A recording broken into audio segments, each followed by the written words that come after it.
This week on Across the Arrowverse, we take time to go back in time with Flash, first 8 episodes of Season 5.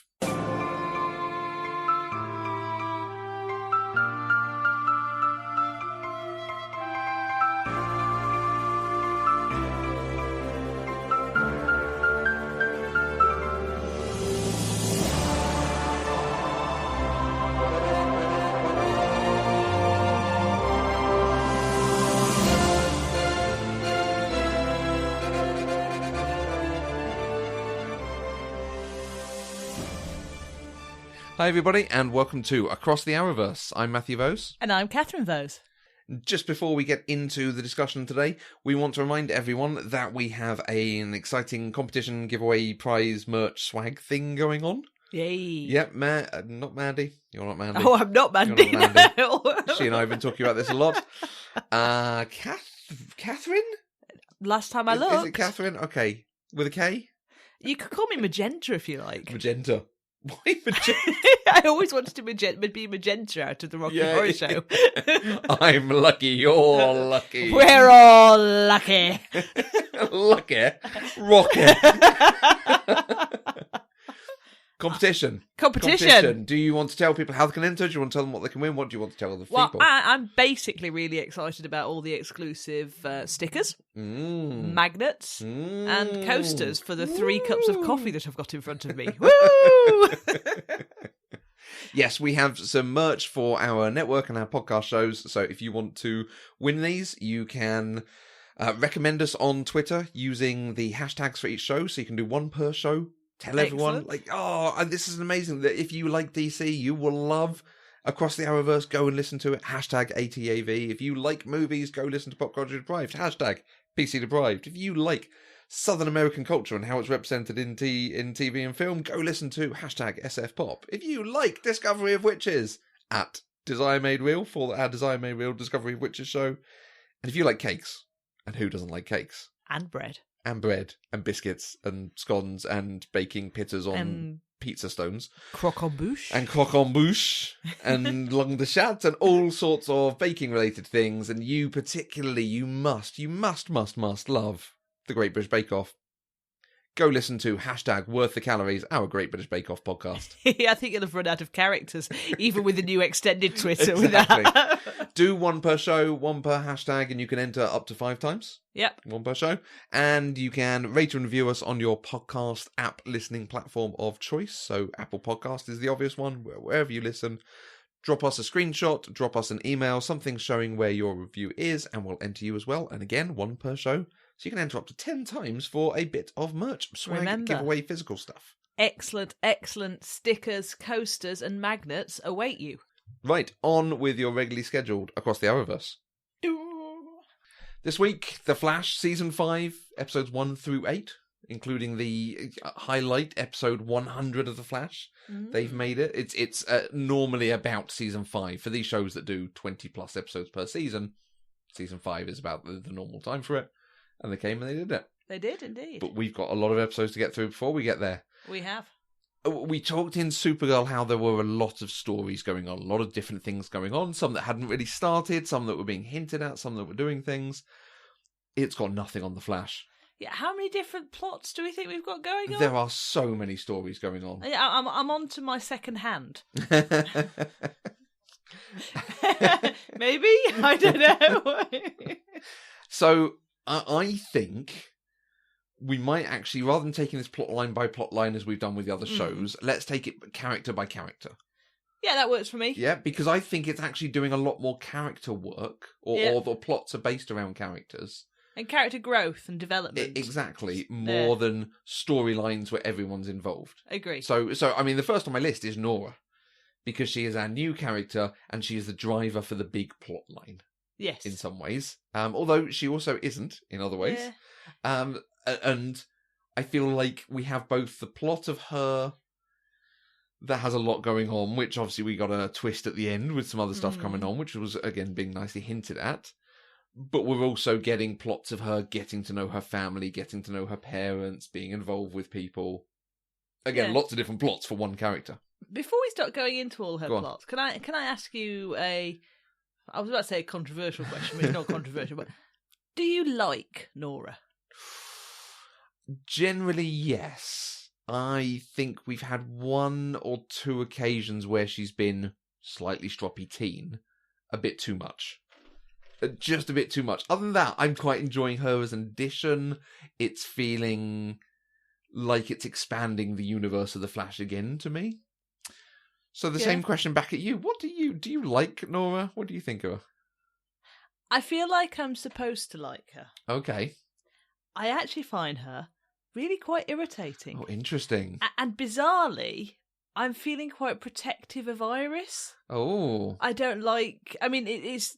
And I'm sure we'll come on to talk about this because it changes. We can jump straight to Iris, actually, but then. I found her dismissal of Iris as a person and her obsession with Iris as being a bad person. Or not a bad person, but, she's just going to control for it. I find that really irritating. I think it's because my feelings about Iris have completely turned around since the first season. She's now one of my favourites. So okay, let's kick off with Iris then. Okay, I'm quite enjoying it in general. The fact that there is clearly a relationship here that we've not seen, because we haven't seen Nora's past. No, so we're being informed of that by Nora, and it was being informed as we met her. Yes. And I found the way she treated Iris, she was trying to cover it up, trying not to be hard on her, but the show was also letting us see there's something going on here. So it took 4 or 5 episodes to address it and deal with it. And I liked the organic growth. I agree. They let us notice it before they thrust it in our faces. Absolutely. It felt like much more of a deft touch than any of these shows often do, and certainly The Flash has done in the past. Yep. So I agree with you. We didn't like Iris to begin with. I think we talked last season how they were turning around. They were making her captain of the team, doing some good stuff. Yep. And I think they've continued it. Absolutely. And I almost as much as Nora, but I also loved the moment where she just dove off the building to unlock Gary's... Who's Gary? Barry's cuffs. Gary Allen. Gary Allen. The British Flash. Yeah. Hello, Gaz. That was a great moment, and it was a really cleverly done thing to show Nora that Iris is a hero. Does quite often sit behind the desk and give orders, but she can do the thing as well. Yeah, she's team captain and coach, and 100% in it. Yeah. I liked Iris saying, look, if I made a choice to put a chip in you to protect you, I had good reasons. And I suspect I'd do it again under the same circumstances. I did too. Great. She has a lot of confidence in her.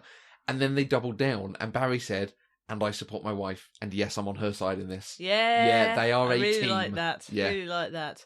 It's interesting getting to see them being parents without having a child. Yeah. Or without having a child who is a child's age. Yeah. I'm still not sure what age Nora's supposed to be. Because I think the actress is early 20s, but the sort of the sulkiness that she's portraying in the character is that of an 17, 18-year-old.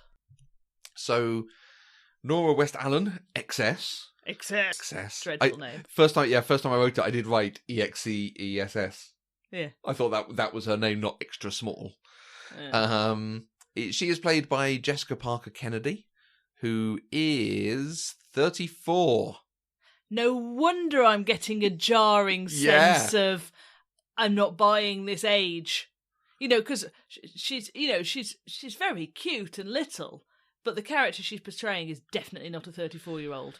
No. I think Nora has come back as late teens. Yeah.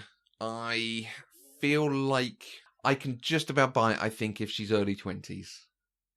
But the poutiness. But there is also a very teen stroppiness to it. Yeah. So it's smarter than not to do it. You're absolutely right. It's really good to see them getting to do the parent thing, because shows that have pregnancies that are in trouble are just going for a ratings grab, because that is a ratings grab. Yep.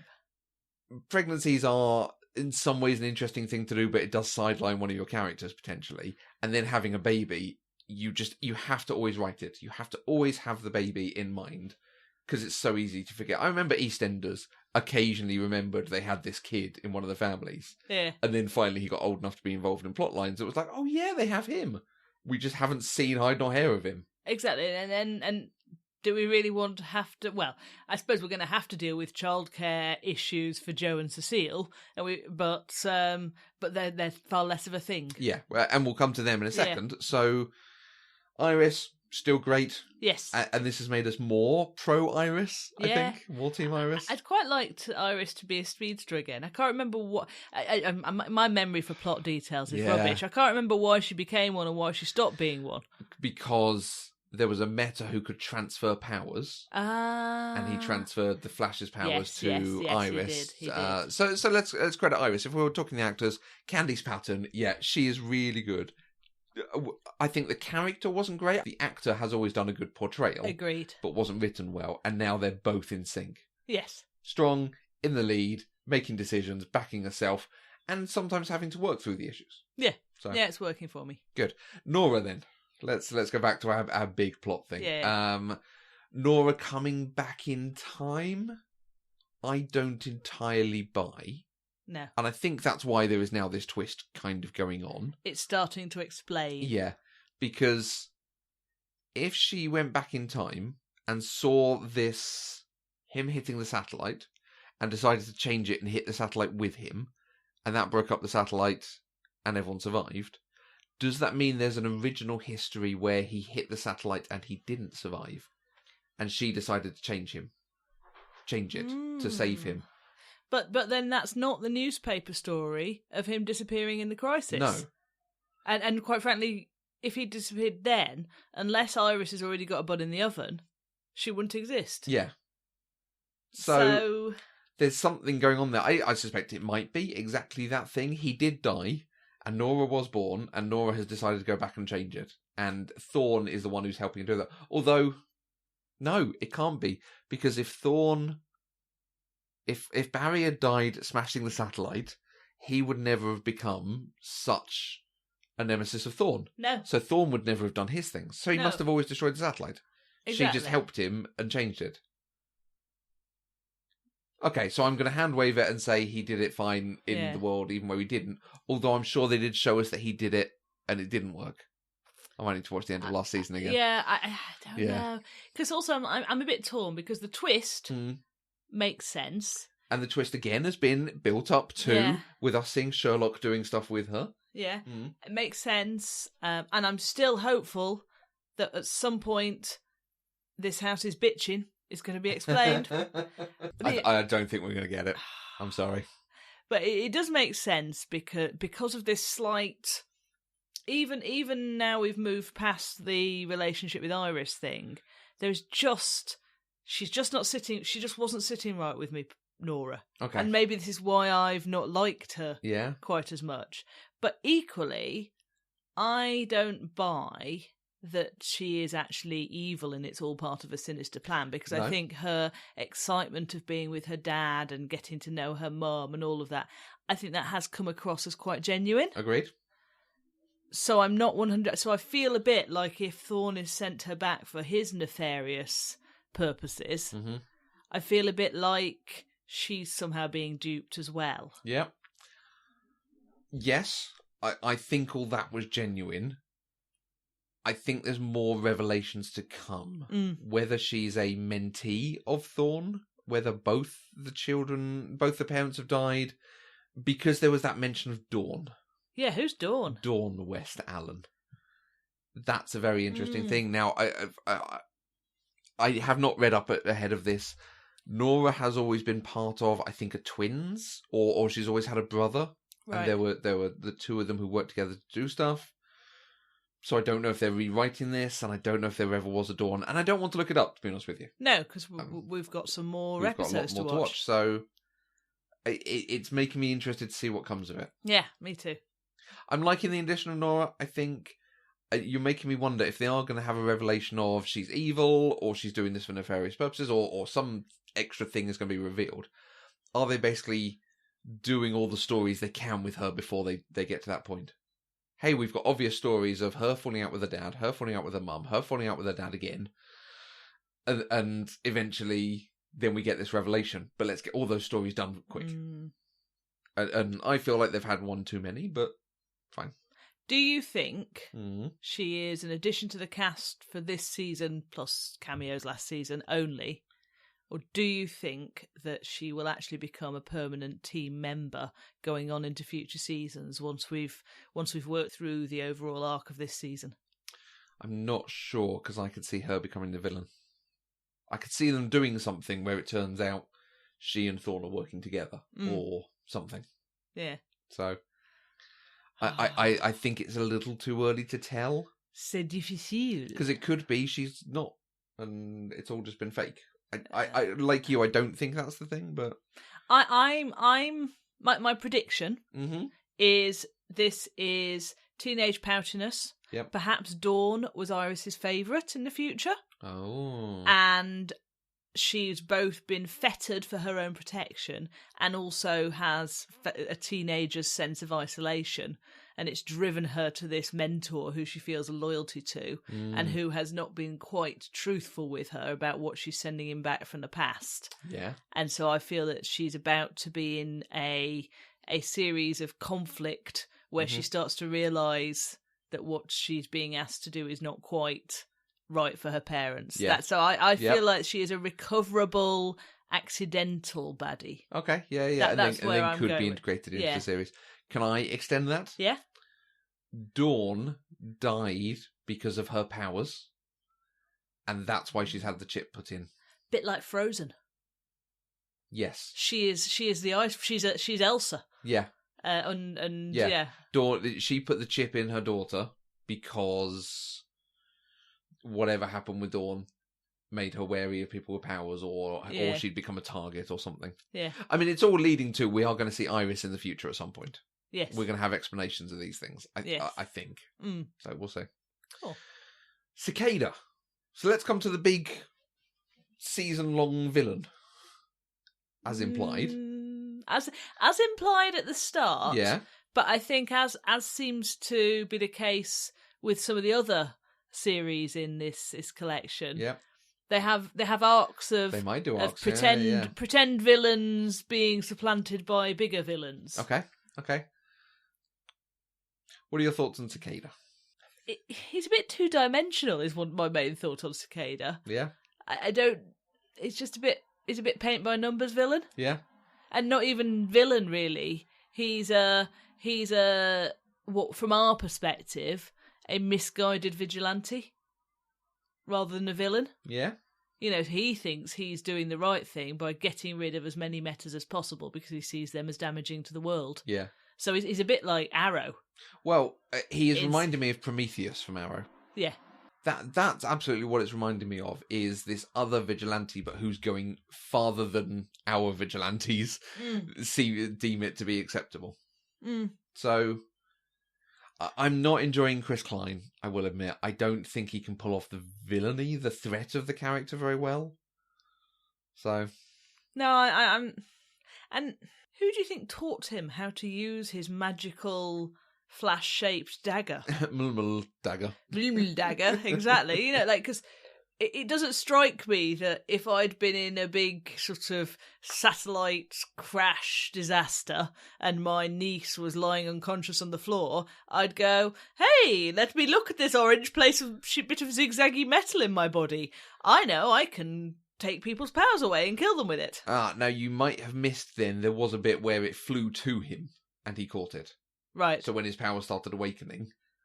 Has he got another bit of that in his chest? Is that the problem? I don't know whether it's a bit stuck in his shoulder, a bit Frodo-esque. I think it might be that is where it wounded him. So I think it is the wound that's giving him powers as well as the tech having powers. Right. So, but I think it's like having, like when you have a scary movie and the scary thing is off screen and sinister. Yep. When we only saw little bits of Cicada. Yep. He was a bit sinister. It's interesting they've tried to make us feel for him. Again, to compare him, it's like the guy from Supergirl, where we are understanding his shade of grey for him hating aliens, wondering why this guy hates metas, but he's still going out and killing them, so we're not sympathetic to him. Yeah. There might be an arc and it might change things. I feel like they're going to harmonise the two plots, and he's going to become more of a threat. Right. And something more is going to happen. I think he's a season-long thing. Okay, interesting. What do you make of the whole time travel heist shenanigans to capture Cicada, which came to very little? So, episode 100 yes, is what we're talking here then. I don't think it was as graceful as we've seen done elsewhere. We've seen movies stealing stuff from the past to be able to do something in the future. Do it significantly better. Right? You know, the fact that Endgame landed 22 films in doing exactly this plot, and this did it, and you're dead right, it didn't seem to come to anything. Maybe it will. You know, it seems to have kicked some things into actions. Maybe it will do more, but from what we've seen, a little disappointing. I suppose, I guess it set up a couple of things for the future. It set us up the reintroduction of Eobard Thorne as a character that will a character of relevance, and the Wells Thorne, yes, not the Thorne that we saw in Legends, who was the original actor, yes, who changes it to look like Tom Cavanagh, the Tom Cavanagh playing him. Exactly. Smart. Yeah, exactly. And we had that moment that Nora was never quite able to tell Barry about, where Iris turned up with a gun to shoot Savitar. Now, I can't remember if that actually happened in the timeline with Savitar that we remember, but it seemed to be a surprise to Nora, which makes me think that was actually a change in the timeline. I'm going to look at it, because I feel like there was a very definite conclusion to the Savitar story. Yeah, I just can't remember what it was, because I got no memory. Savitar, who actually was Barry in a disgruntled form. Barry destroys Savitar's armor before Savitar is killed by Iris, saving Barry. So I think she killed him because he was still about to kill Barry. Right, so that is what happened. Yeah, so it wasn't necessarily a cold-blooded murder, but perhaps we're seeing certain things being expunged from the record of the Flash Museum, which is interesting. Yes. Yeah, who did the side. Flash Museum? Presumably Iris. Yeah, Team Flash in general, I assume, yeah. Hmm. Yeah, episode 100. I mean, we've talked about this a little bit. For me, Angel did it superbly. Both looking a bit at its past, but also dealing with the future and setting it on its path. I did a call out on Twitter, actually, about this to see what other people thought. Because obviously I've not watched every TV show, and there are some really good suggestions about the X-Files that actually did a bit of telling us some of the past of how certain things got set up, and it did a crossover with Homicide Life on the Street, whatever it's called. An American procedural show. Okay. I was reminded of Stargate SG-1 doing some very interesting meta funny things. The fact that Buffy's season finale was episode 100, so it would have been a great episode anyway. But the big one we can compare it to is Arrow. Right. And Arrow's episode 100 was actually a crossover episode. It was the Invasion crossover. So really hard. Like, technically they're doing other people's stories. Yeah. But that was the episode where they were taken by the aliens, they were in a holographic thing, and Oliver was seeing Laurel at a time when Laurel was dead. Right. He was seeing his parents, he was seeing his sister, and he was just choosing whether to... And what was the name of the guy who died at the end of the first season? I didn't watch the first season. Yeah, he had a best friend. Oh, his mate that we've seen come back. Whose girlfriend? Who was going out with Laurel? Yeah, it's like Joe or something like that. Something for Freddie or anyway. We saw him come back. So Arrow and he had to do this whole choice between: do I stay in the hologram or do I try to break out? Do I believe it? But this is so happy. So he got to do a bit of his past and choosing to be, with his now found family and all this. Yeah, that was very nicely done. Yeah. This episode 100, less successful. Nah. It's just, I think, we see it a lot in films and stuff, that where it's almost like extra steps are put into the process just to fill a bit of time. Yeah. And, I mean, there clearly were reasons that they put those extra steps in, but they didn't actually fulfill any significant purpose, I think, in the activity that they were purportedly for. Yeah. Which I found quite irritating. I'm hopeful, and this is again probably me justifying it, that it will come to something. Yeah. But it just felt like nothing happened in the end. And I don't know why they blasted the dagger off when it was there and it was powerless. So... They vibed it into... vibing it into space, they took it away from the thing that was taking its power away. Bah. Bah. And this is, in some ways, the interesting thing about watching so many episodes together, we can by and large ignore the episodes that weren't really interesting or didn't have plots that were hugely great. Forgotten them already. Exactly. There are some in here. I've got only 1 or 2 notes on them. We're not really going to talk about Sherlock and Ralph investigating Cicada and his mask and so on. It was interesting. It took them a step along the path. But it was just filler. Yeah, agree. Let's be honest. It didn't give them anything particularly. Agree. Ralphie, as much as I love him, has basically been slightly comedic filler for most of this season so far. Yeah. I'm hoping he might get something more meaningful to do as we go on. I'm enjoying how much they're using him with a light touch now, and they're using him just as comic relief. Yes. I like the baby giraffe thing. His interplay with Sherlock is very nice.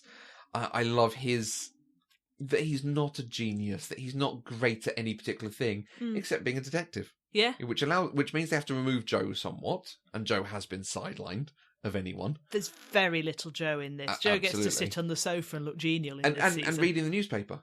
They have properly made him a granddad, even though he's a new father. Do you think the actor didn't want to do as much? Maybe he's got more on. Maybe he's doing shows on Broadway as well, so he's able to do short scenes. Sits on the sofa and looks genial. In a completely different set as well. Is that set in LA, and they're flying and the other actors see him or something? Or could they film all of those scenes together? Yeah, exactly. So actually only had a couple of days of filming, and he can go off and do whatever else he's doing.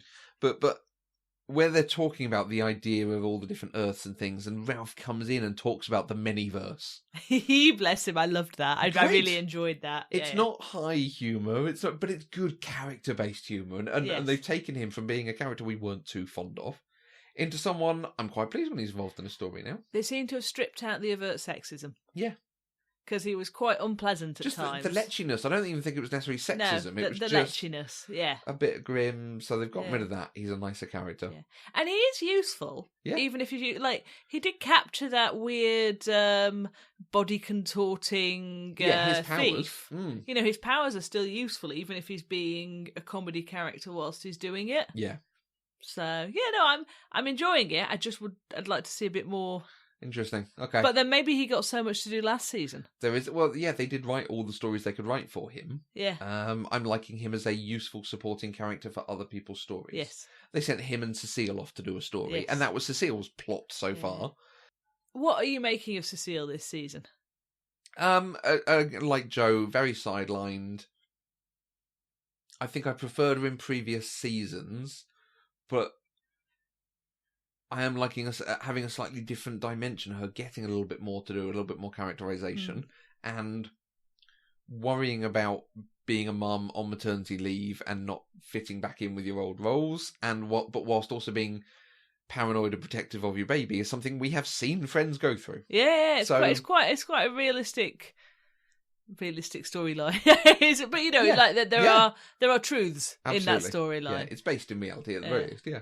I am also wondering though if she's getting a little bit more to do through lack of availability of Joe. Possibly. All of that stuff where she was telling Nora about in the house. In the house. She was in the house. Right. But she was telling Nora all about Iris's past. Yeah.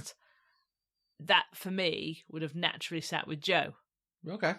And in a normal course of things. Yeah. The fact that she was telling Iris stories that Joe had told her, and I'm wondering if that again rings to the actor that plays Joe was less available. I think that is a very good catch. Let's have a look.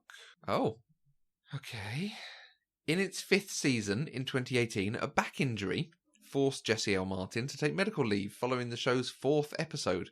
From the start of the season until then, he was almost always leaning against a wall or sitting down.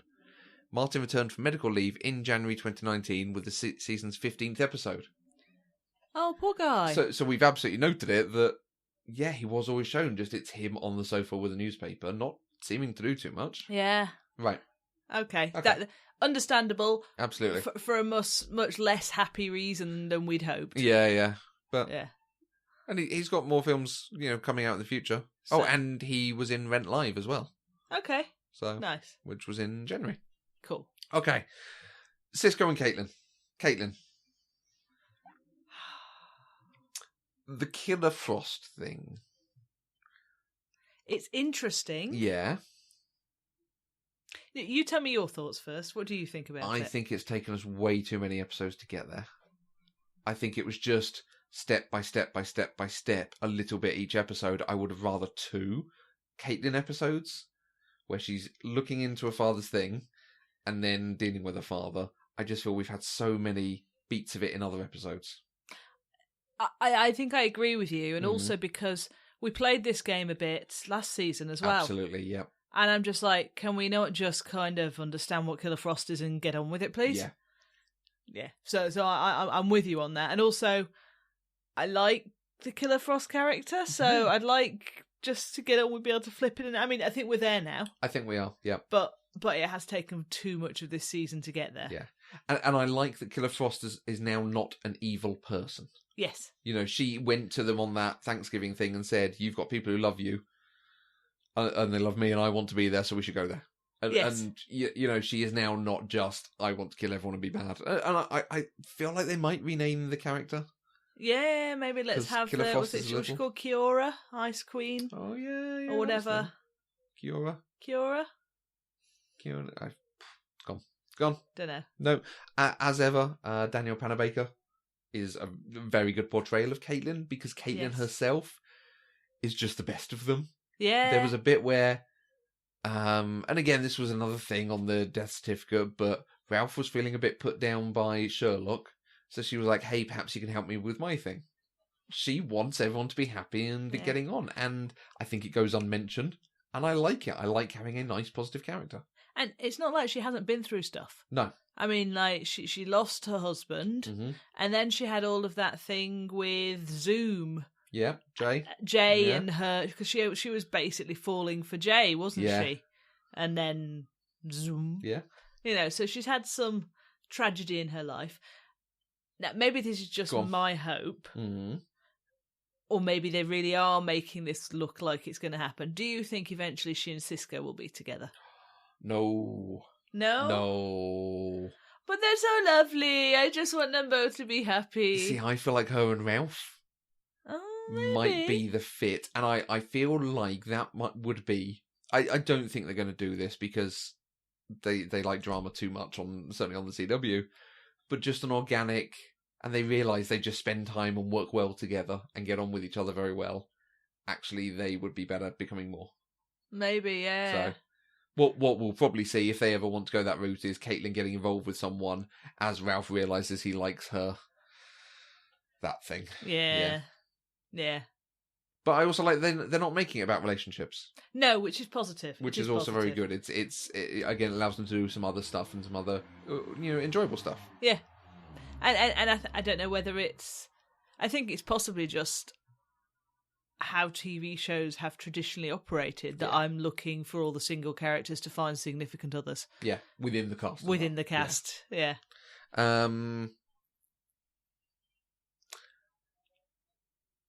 I've got a note here. Caitlin, is there more to come with the Killer Frost thing? I think and her freezy daddy. Certainly, I think there's more to come with the dad and probably with the mum. Yes. Do you think we're now at a point of, and this is her and Killer Frost can flip back and forth and are largely the same person? I think so, okay. And I think that's going to continue to be useful with fighting Cicada. Okay. Yes. Cisco? Yeah, poor Cisco's hands. I think that's going to come to a crisis point. Right. But I feel like we've had... Oh, no, not another crisis point. But I feel like we've had Cisco lose his powers before, haven't we? Possibly. Yeah, and I don't know. I don't feel like we've had a Cisco episode. No? I think he's been involved. We had that Death of Vibe 1, but we haven't had one with him. Yeah, maybe the bit about him getting over Gypsy. But by and large, I feel like everyone else has gotten a lot more time. Although he's involved, because he's obviously very core to the core plot. Yeah. It's a little bit the same thing I said with Supergirl. She is involved in the core plot with that season. Yes. So she is not having other plots going on. Yeah. Cisco, I feel like he is so in deep in the Cicada plot that he isn't getting his own thing. Yeah, I think you're right. I think possibly we're going to dive deeper into the fact that using his powers injures him. Yeah. I don't know. I don't quite know where where Cisco's going. No, same. Yeah. Is this because, frankly, the vibe thing is a little too useful? So it's them finding a reason to bring that power back? In the same way I talk about with Superman. A good writer finds a way for his powers either not to matter or to get rid of his powers. Are they doing something a bit there? Like, it would be so easy for him to be like, vibe, okay, that person's evil because I saw him doing that thing. Vibe this thing, okay, that person's over there. So It is very highly powered, isn't Yeah. it? The whole vibe thing. We'll see. Yeah, don't know. We've touched on Joe and Cecile. Yep. You know, I'm enjoying more of her, but they're not hugely being used. Yep. The other plots that we've seen, we've got these kind of generic metas. You know, we had Gridlock, we had the girl who crushed people, we had the Tombs meta, the contortion guy. I'm calling him Tombs based on the X-File one. None of them are massively interesting, were they? I Mm. mean, different skills. Yeah. But just props, The really. sort of stuff we've seen. The meta version of Sexy Lamps. Yeah, a little bit. The meta tech I'm enjoying, though. Mm. I like this. This is a slightly different way of doing the same thing, but it allows the powers to be passed and different people to do different things with them and them to reuse them in different ways.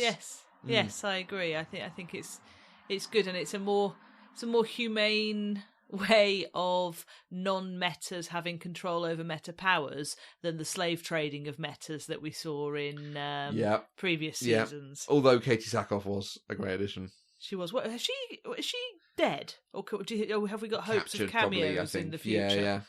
Because yes, I liked her a lot. And then the one character we've not talked about, Sherlock. I've got a note here. Tom Cavanagh is exceptional, and I've got a note for the 100th episode. Tom Cavanagh is still exceptional. He really is amazing. Mm. The number of different Welleses that he's able to and just portray so convincingly. You know, if nothing else, he is an argument for acting school. Yeah. You know, because there are some actors that I genuinely think are very good at playing themselves. Yep. And they get cast as themselves many times over in their career, and we're all very happy to see them. Yeah. Whereas Tom Cavanagh is genuinely portraying on the same TV show a wide range of interesting characters. Mm. I like some of this is the way they costume them and give them accessories and accents and things, but I do think of them as very distinct characters. I don't think of it as the same character playing multiple things, like I did a little bit in things like Monty Python and other stuff that we've seen. He is genuinely imbuing them with different things. Yes. And I'd love to know about his process of doing this. Yes. Is it all physical and accent based, or does he come up with backstories and information for them? And Did he trade tips with the lady that played Orphan Black? Yeah. Because they've got very similar sort of that is ability. A very good pull, yeah. Of the various Welleses, right? How highly would you rate Sherlock Wells as a good Wells? I'm actually quite high. I think Earth 2 Wells is probably still the best, but there is also a thing that this guy is not just a genius. Earth 2 Wells and Earth 1 Wells was great because he could come up with scientific solutions that involved the powers that did things. I'm liking this, that he's not a genius because he can solve the problem, but he can deduce how they solve it, or what the thing that's stopping them solving it is. And he's always setting them on the path that then allows our primary characters to go and do something. Yes. And he is more genuinely Sherlockian in his intelligence, in that it's all about extreme observation and linking things and deduction. Yeah. You know, rather than, hey, I'm a science genius. Absolutely. And the pairing with Ralph has become very nice. I've liked the little barbs and the baby giraffe stuff. It's nice. It's good. It works. And he's got a bit more of a respect for Ralph as well now, which I quite like. I hated him at first. Right. I really like the first episode when he came in. I was just like, really? Oh, irritating Wells. Okay. But he's grown on me now, and now I quite like him. So, should any good Sherlock do that? I think a good Sherlock is not a likeable character. I don't think any. I think every good variant of Sherlock I've watched has had Sherlock being quite self-obsessed and quite selfish. Yep. And I think pompous. Pompous. Yeah. And I think he's got that, and then they've allowed to make him charming because he's come back a couple of times. He said actually it was this person who came up with this. Yeah. The one where he was off with Iris and Nora, and he took them to have tea by the edge of the thing, and then he even said later they deduced that it was underwater and so on. Like, surely he took them there because he'd worked it out. Yeah. That felt like false praise, but fine. I thought that was him setting that up so that they could bond over their shared brilliance. Yeah. That was him positioning people and playing people a little bit, not for a bad aim, but that was him manipulating people. Absolutely. Yeah, I think it's a good addition. I don't see him staying. No, I don't. No. But I think none of them do. So. Exactly. I think their thing is, what wells can we create for this season? Yeah. But interestingly, we've got Thornwells as well, who I think will be coming back this season. Yeah, yeah. So we'll have him playing both. It's really interesting that he is French Sherlock who likes tea. Is that just... Well, it's not just a version of Sherlock. And allows us to spell it differently. Yeah, and allows him to do a very distinctive accent. Yeah, true. That is different from the accent the other Thorns doing this season, perhaps. Maybe. Just that little bit of extra thing. Any thoughts? Do you want to put any stakes in the ground of where you think it's going? So, unlike you, I think Cicada's going to be done and dusted. Oh. And I think there is going to be a bigger bad, maybe connected with Caitlyn's dad. Okay. Probably connected with someone who might be definitely connected with Eobard Thorn. Right. And possibly something to do with the Metatech. Okay. But I think Cicada might be dispatched relatively within the next 4 or 5 episodes. Okay. That's my prediction. Okay. What about you? I think there's going to be revelations about Nora and her allegiances, her history. And I think somehow she and Cicada are going to start working together. Thorn and Cicada are going to start working together. I think the fact Cicada never got captured is going to be a thing. Right. The fact he was the one that got away, it more than just he was the one that got away, I think is going to be the thing. Fair enough. So, although it's a very nice bit of writing to stop it being that Nora knows all the information about him. That was a very nice. So I was like, well, surely she knows everything about him then. Yeah, but no. Very clever. Yeah. Because there is something with the Flash Museum that Nora potentially can't stay around because she knows so much of their history. I mean, although they've already written in this thing that it's changed. It would also be weird for Nora to be around for her own birth. Yeah. That would be super odd. Yeah. Hey, I babysat myself. Well, yeah. I'll tell you what, just one quick side thing. When Sherlock came through, he said, Cicada, I've put all this together and it's David Hirsch. Let's go and arrest David Hirsch. And it wasn't David Hirsch. David Hirsch is Cicada from the comics. Right. So that's a really nice way of them both playing, like, how do you keep a thing a mystery to people who've read it before? Yes. Whilst also giving them the in-joke. Yeah, like we're from a different universe where it was David Hirsch. Yeah, that was very cute, actually, because nice. I did make a note of, like, I wonder who David Hirsch is. It's like, he's the original Cicada. Yeah. Classy. It's good. Can I give you a couple of Arrow episodes? Si. Any more Flash questions? Anything more we want to touch on with Flash? No, I am okay. At the edge of my seat to hear how Arrow and Felicity have been progressing. So we had the episode The Slabside Redemption, as in the Shawshank Redemption. Last time I told you that they'd captured Diaz and they were going to trade Diaz for Oliver. Okay. And what it turns out is actually Diaz has bribed lots of people and he is going to go and take over the prison. And he visits Oliver in the visiting room and threatens everyone and says, I'm going to come in there, I'm going to make you suffer, then I'm going to break out again and kill Felicity, then I'm going to come back and kill you.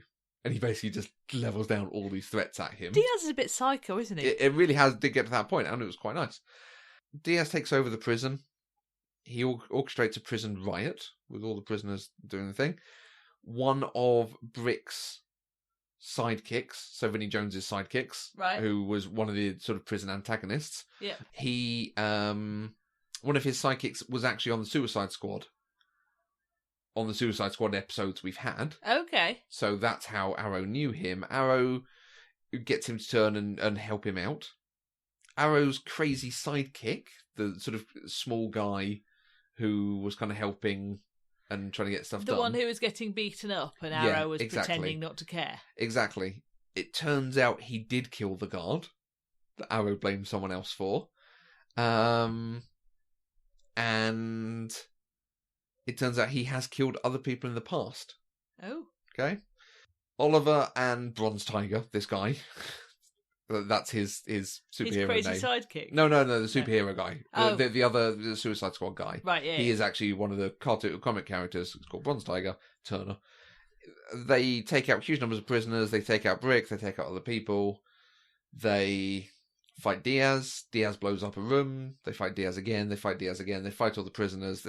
It's an episode of fighting. The choreography is wonderful. The action sequences are terrific.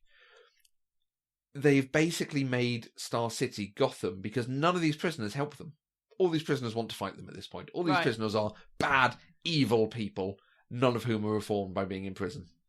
Okay. And I feel like they could have written it perhaps with a bit more Oliver is able to sway over the prisoners to take Diaz. Some sort of, he is an inspiration even in prison, something like that. No, it's just, he has the kickiest kick.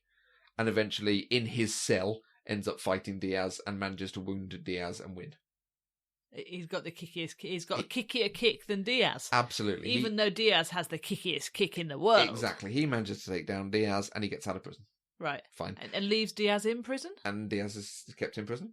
Okay. Episode 8. That was episode 7. Episode 8, Unmasked. Okay. Again. So there's a revelation at the beginning that the new Green Arrow in town is a young woman.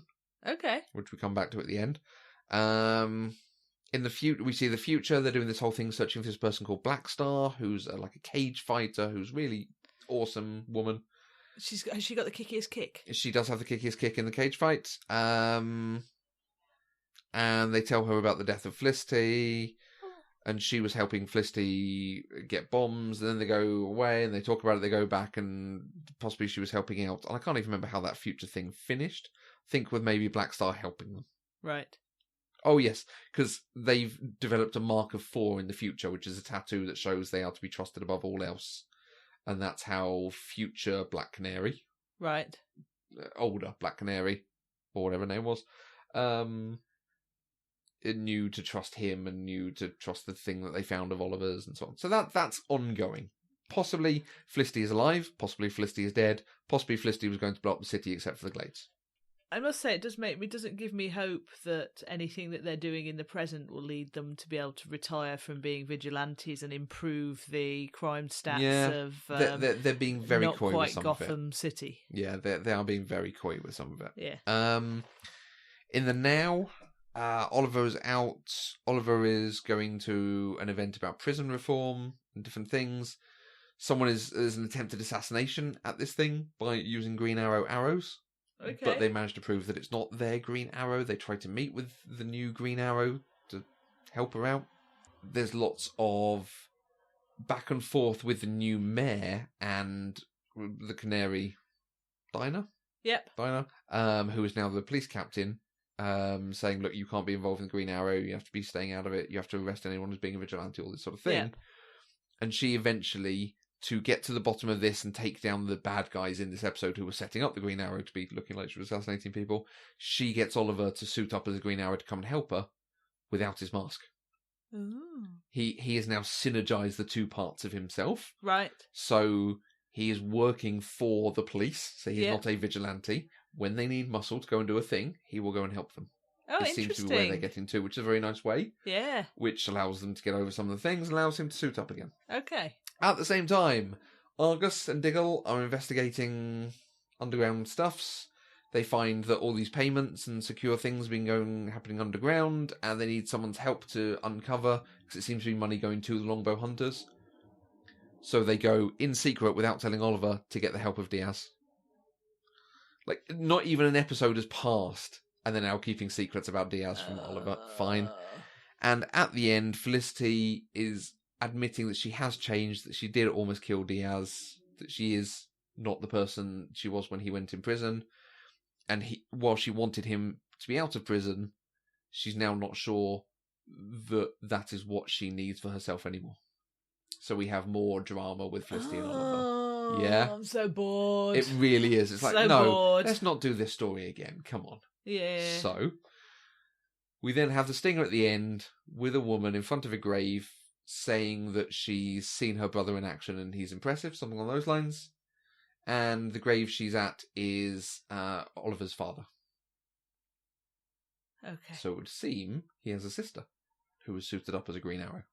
Or an arrow. Okay.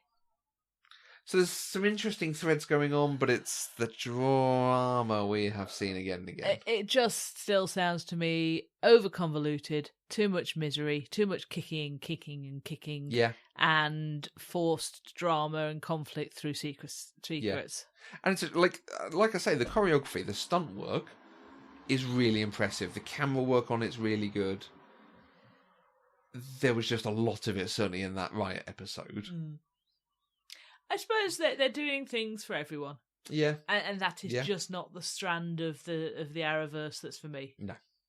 So, we will crack on with that, but next we've got the crossover. Yay! We obviously have seen a stinger for the crossover. Yeah. With 1990s Flash. Chiseled jaw. Absolutely, in the big muscle suit. Yes. On Earth 90, which is very cute. Yeah. Any thoughts what is coming? Do you know anything? Have you read anything? Nothing. You don't know anything? I don't know anything. Okay. I am completely ignorant about Earth 90 and the crossover and who even the purpley dude with the book might be. Okay, exciting. So I'm excited. Nice.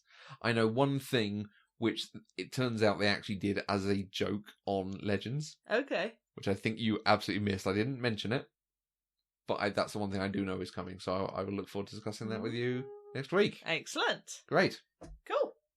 So that wraps us up for another week. If you have thoughts, questions, or comments, you can use the hashtag ATAV on Twitter, or you can find us on Twitter, Facebook, and Instagram as Eloquent Gushing. If you want to help support us, please check out our Patreon page where you can get access to exclusive content across all our shows. Go to patreon.com/eloquentgushing. And don't forget to visit the homepage, eloquentgushing.com, where you can find the other shows across the network and subscribe to our weekly newsletter with all the goings on. Thanks for listening, and we'll see you across the Arrowverse.